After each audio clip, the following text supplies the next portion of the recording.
Hey there, my name is Porsha Lauri. Welcome to or welcome back to my channel. And finally, we have gotten here. It is spooky season. Okay, so I'm not gonna lie, I really wanted to try to do 31 days of Halloween, and I think I maybe misjudged how hard that would actually be. So shout out to any creator that can actually manage to make 31 videos for the entire month of October.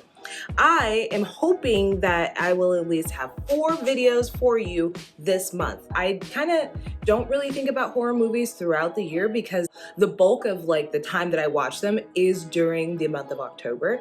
So if you like me talking about horror movies, if you'd like to hear about this all year long, do me a solid and get in those comments and let me know so that I can talk about this more. Talking about one of my all-time favorite DCOM originals, Halloweentown, yay! And just to specify, I'm only gonna be talking about the first movie. I know there are sequels.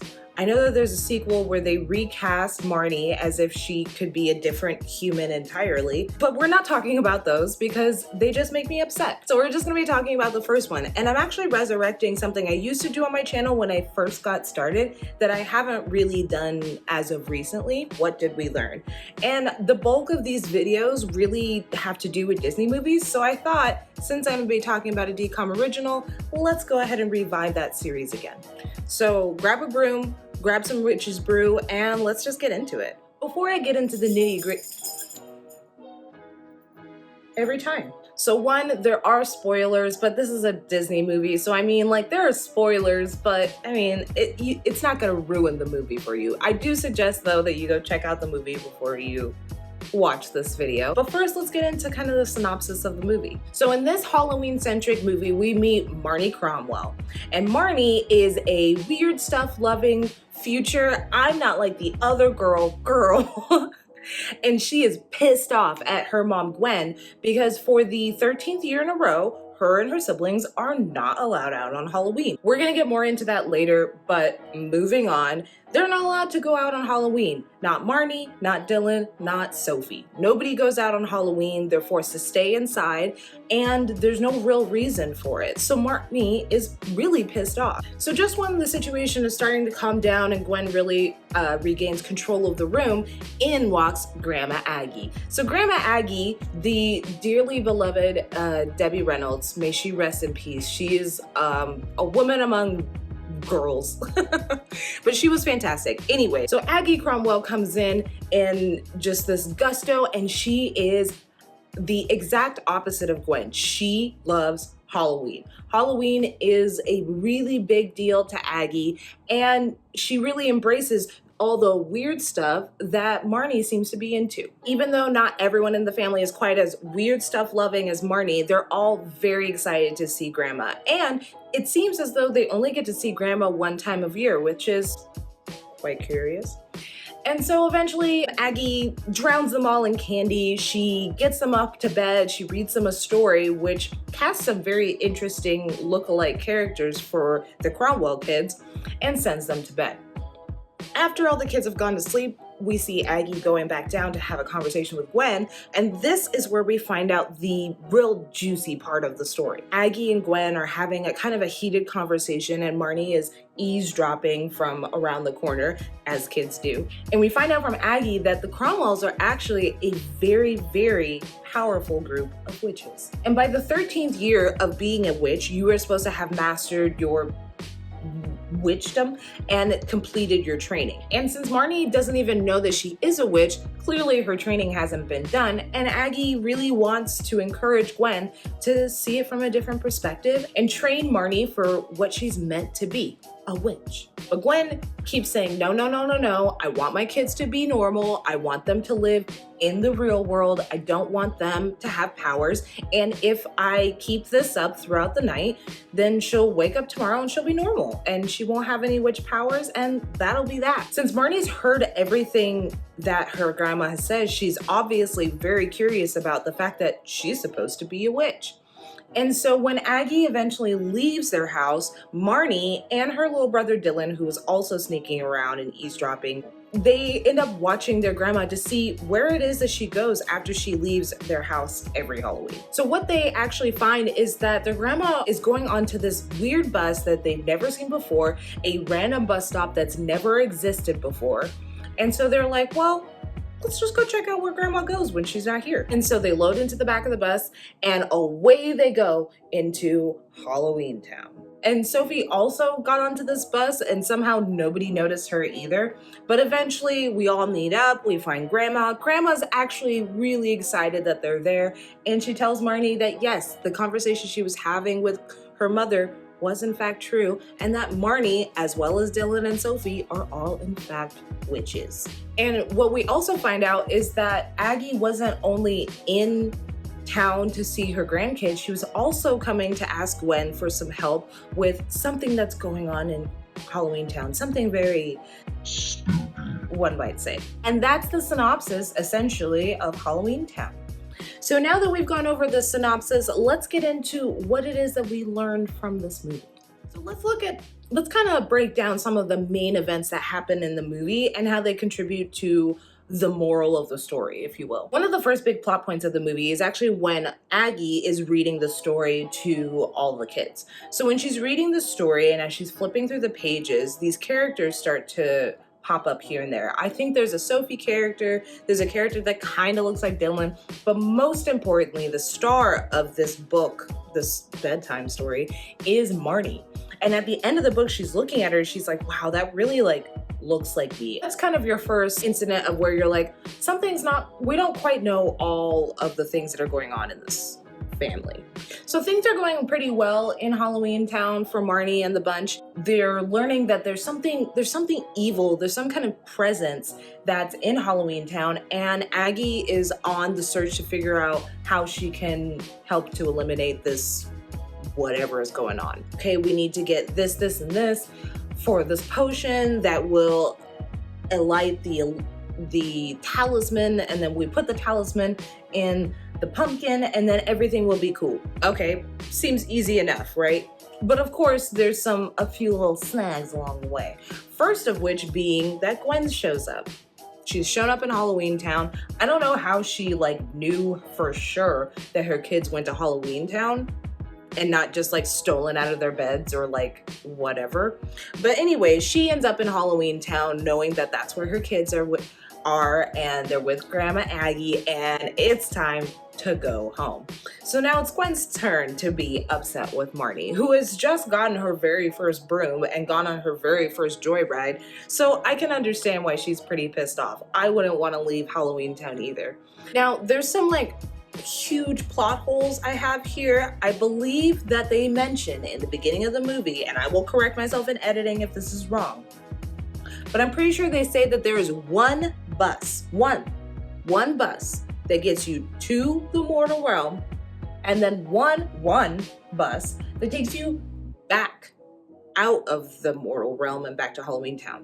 So my question to you is, how did Aggie get to Halloweentown in this one bus, and then Gwen shows up later? How does that make sense? And then Gwen is going around trying to figure out how she can get all of her kids back to Halloweentown again. But if there's only one bus, isn't that kind of a done deal? Aren't they just stuck in Halloweentown until next year? I don't know. That part never made sense to me. If someone could explain to me in the comments how that worked out. If they never mentioned that there's only one bus, then I don't know where I had this idea in my head. But someone explained it to me, because that doesn't all add up. Every party needs a party pooper, and that's why we invited Gwen, because you're the party pooper. And so Gwen's like, all right, I'm taking my kids home, F this place, F Halloweentown, F being a witch, because I said so. So Gwen enlists the help of the mayor to get everyone back home, and guess who the mayor is? Her ex-boyfriend. So we never get the full story of what exactly happened, but what I can deduce from the situation is that Gwen was dating this guy named Calabar, and things were probably going fine, and she was living her witch life. And then my guess is that she went to the mortal realm and met the husband to her children and ended up leaving Calabar in the dust. That's my assumption. They don't really go into specifics, but we can deduce. I've clearly been watching that guy observe a lot on YouTube. I've never said that word in my life. But we can deduct from the situation that they didn't end on the best of terms. So while they're in the mayor's office waiting for their Uber to get them back to the mortal realm, the kids notice that Aggie is hanging out with this kid Luke, which is a character that we met back when Marnie was buying her first broom. And he's, he would have been like the cool guy in school, like the jock guy in school, but like whatever cool is in Halloweentown, like he's that guy, but also kind of like a troublemaker. And he's from the wrong side of the tracks, and he's a goblin turned gosling guy, or whatever his role is. Anyway, him and Aggie are walking together, and that already is a red flag because Aggie said he's not to be trusted. He's not a good kid, the goblin person, whatever. And the kids watch them walk into a movie theater. So they're like, okay, well, it's super weird the grandma's hanging out with Luke. So like, let's go check out and figure out what's going on. So the Cromwell family leaves the mayor's office. They go to the theater to figure out what Aggie's gotten herself into. And basically we see that there's a demon in the movie theater. He's put a spell on everyone that walks in, and he ends up putting a spell on both Aggie and Gwen. Gwen tells the kids, run, get out of here, get help, figure it out. Don't let yourself get put under the spell with us. And then we go into real Disney archetype movie. Children, 13-year-olds specifically in DCOM originals, just always save the day. They just know how to save the day. So the kids are kind of left to their own devices. They've got to figure out how to light up this talisman, get it into the right place, and free everyone from this spell. Of course, Marnie, being the weird stuff loving, I'm not like the other girls girl, she's gonna lead the pack to find all the things that they need. They're trying to get all this stuff done while the town is slowly being taken over by evil. I'm not gonna talk about that part because it's just like, this is your normal Disney like piece of the puzzle where there's just like mischief and like silly things happen, and they have to like steal things so that they can get all the ingredients for the potion. But the important part is that they eventually get all the ingredients for the potion, and then they head back to Aggie's to put it all together. So after a lot of like trial and error, they eventually figure out how to get this talisman lit. And now it's time for them to get the talisman into the jack-o'-lantern per the spell to reverse everything. Now, luckily, just as they're heading out to go do this, Luke has decided that he doesn't want to be evil anymore because, Marnie's pretty cute. Now, once they get to the town square, apparently the entire town has convened in this little square, and they're all listening to the demon tell them that he wants to take over the mortal world and he needs your help, and they can finally wreak havoc everywhere, and that world can finally be theirs. Which is like, so like, whatever, okay. Of course, that's the plot of the movie. That's pretty typical. And surprise of the century, the demon is Calabar. Please tell me in the comments if you didn't already pick that up when you were watching the movie as a kid, or if you're just watching my synopsis of the movie, if you didn't already guess that he was the main villain dude, like, what are you even doing? Cut to Luke creates a distraction, and Marnie is able to get on top of the pumpkin to drop the talisman, but just as she's about to drop the talisman, she gets hit with the spell, and she's almost completely incapacitated, but somehow she's able to just use her witch power that she's never tapped into before. She's somehow able to just delicately drop the talisman, light up the jack-o'-lantern. I believe the entire spell is reversed from that point on. So once the talisman is dropped, it's not the complete end of the spell, but it's a beginning. Gwen and Aggie are taken out of their deep slumber, and the entire Cromwell family vanquishes Calabar. Much to the entire city's amusement, they appreciate it, and once again, normalcy is returned to the spirit store. Halloweentown. After everything is said and done, Gwen decides that, like, okay, maybe if you really want to be a witch, I guess I'll let you train to be a witch. And she reluctantly decides to let Marnie train, I think with Aggie. Like, everyone goes back to the mortal world, but there's like this general decision that they can now practice witchcraft, and Gwen has kind of like decided to take a backseat on being so harsh about it. Again, we still don't know why she doesn't want to be a witch in the first place, but I digress. So now, the famous question that we've been wondering this entire video: what did we learn from Halloweentown? First lesson learned is that you never give your kids any concrete reason for any rules or reasons as to why you do the things you do. In the entire movie, no matter how many times I've watched this, I still don't know why Gwen so desperately wanted her kids to be normal. Now, of course, I can make my own assumptions. Maybe she finds witchcraft to be the easy way out. Maybe she finds that, like, if you can solve all your problems with, you know, a twitch of your nose, then you're not going to be as like hardworking or as good of a human as you could be. That's my assumption. But here's the thing, is that she never tells her kids the reason. What kind of weird trauma did she go through in Halloweentown that made her want to leave it forever, never tell her kids that it ever existed? What was Gwen's end game for this situation? Also, we know that like Gwen's husband, the kid's father, Gwen's husband died. So like, did his death have something to do with being a witch? Did she try to bring him back from the dead and then that didn't work? And so she got pissed off and she was like, I never want to be a witch again. I have a lot of questions. I feel like this is very confusing. I just want to know why, Gwen. Why? Why is being a witch so hard? Because it seems pretty awesome to me. Lesson number 2 is that grandmas know best. I think anyone who's been lucky enough to have any kind of grandparents always were the best, and this movie only reinforces that. Grandmas bring candy, grandmas give you money for no reason, they buy you gifts when you don't deserve it because you're a little spoiled brat. Grandmas are the best, and Debbie Reynolds is like the best of all. So like, shout out to Debbie Reynolds. May she rest in peace. Love that this is the movie that I can equate with her for the rest of my life. She's the MVP.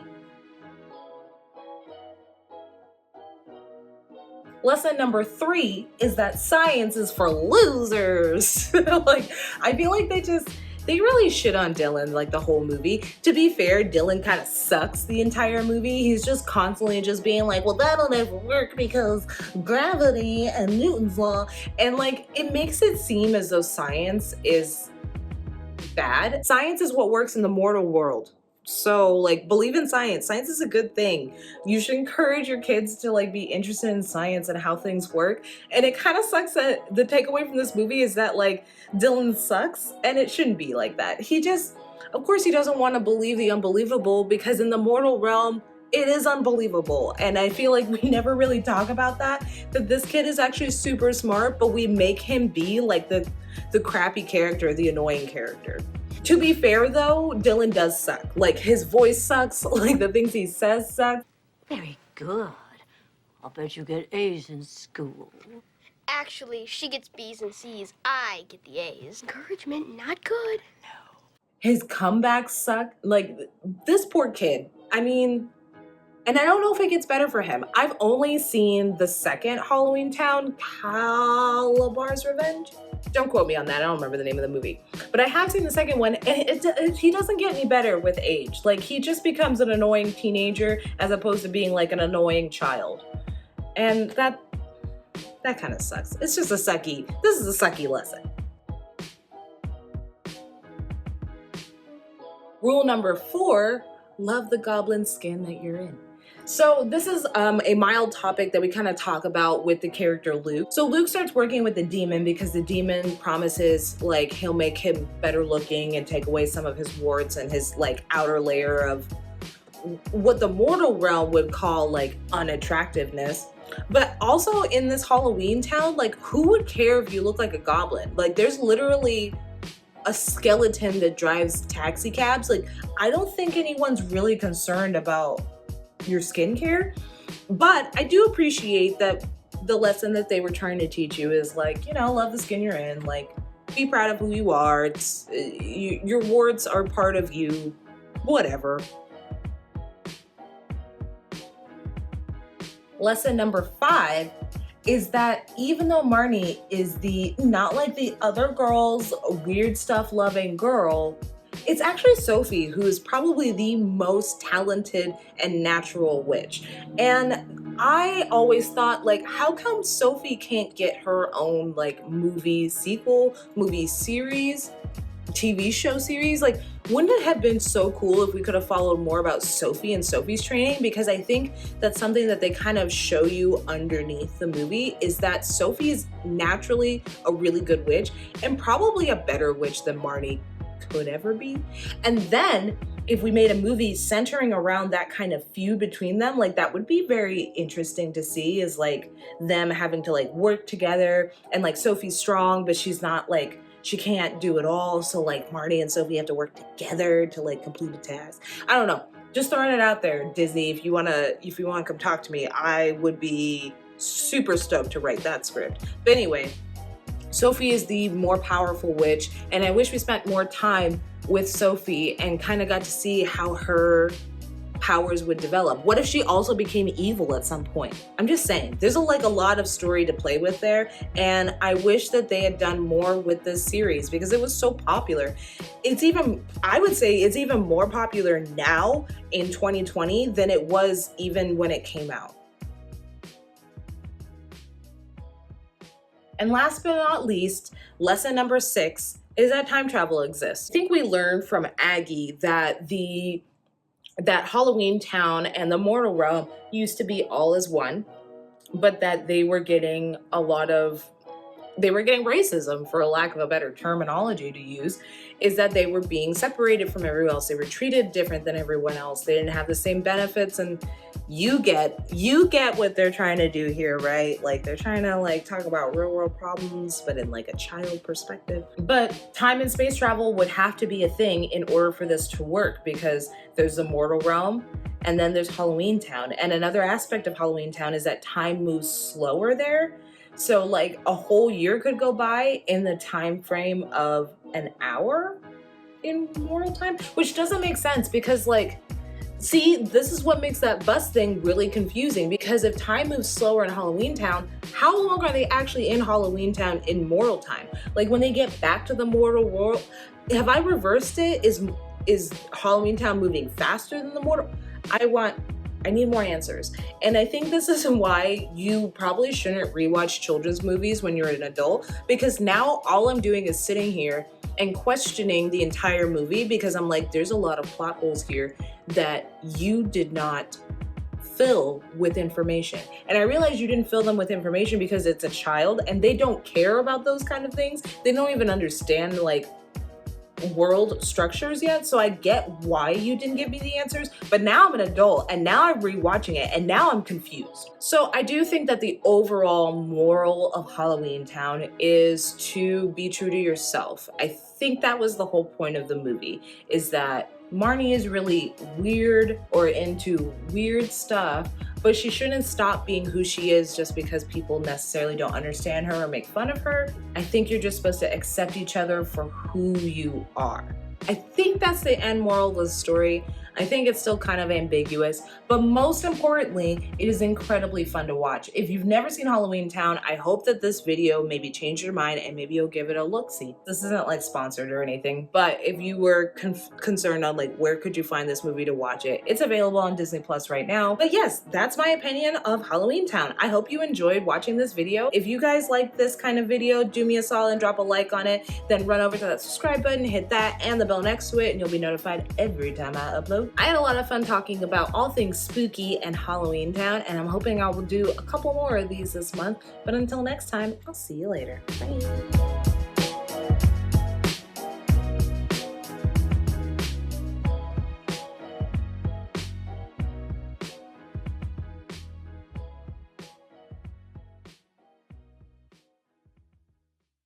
Bye.